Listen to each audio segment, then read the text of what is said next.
Bisikan hati ada dua. Ada yang berharap ini berhasil, dan ada yang berharap ini gagal. Siapa yang berharap ini berhasil? Mereka adalah kaum nasionalis yang mencintai bangsa ini.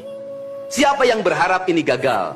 Para nyinyir dan para pembenci yang menjadikan politik sebagai tujuan hidupnya, tanpa pernah bisa membedakan mana kepentingan politik dan mana kepentingan kebangsaan.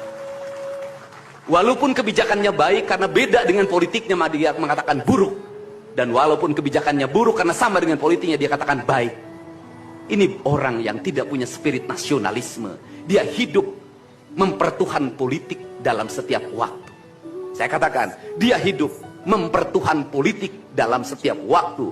Meskipun lidahnya berkata bertuhan pada Allah, tetapi hatinya dalam setiap hari hasud dan menjadikan politik sebagai tujuan hidup.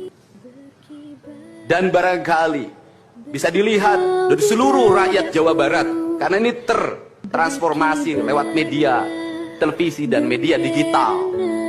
Yang menjadi petugas upacara hari ini bukan Tuan Paskibraka yang biasa kita pakai, tapi mereka adalah peserta didik sekolah kebangsaan Dodik Lembang Rindam 3 Siliwangi. Waktunya tidak lama, hanya 18 hari, tapi bisa dibentuk. Pertanyaannya adalah, di sekolah mereka bisa dibentuk seperti ini? Kalau di sekolah tidak dibentuk hari ini, maka pertanyaannya adalah, berarti sistem pendidikan nasional harus dievaluasi. Dan kalau misalnya yang di Jakarta mau menyalahkan, kan disahkannya di Jakarta. Kan anggaran yang triliunan disahkan di Jakarta. Kenapa anggaran yang triliunan ini tidak terevaluasi dalam setiap tahun?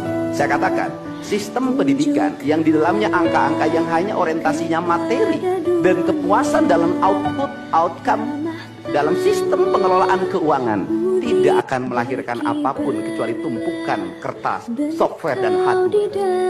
Tetapi pendidikan yang lahir dari jiwa dan lahir dari cinta, tanpa biaya yang besar, dia akan melahirkan anak-anak penuh dengan semangat kebangsaan dan punya spirit Pancawaluni. Itulah pentingnya hati, itulah pentingnya rasa. Untuk itu hari ini ada antrian, ribuan orang yang ngantri ingin memasuki pendidikan di pendidikan sekolah kebangsaan. Dan saya mengucapkan terima kasih pada kalian semua yang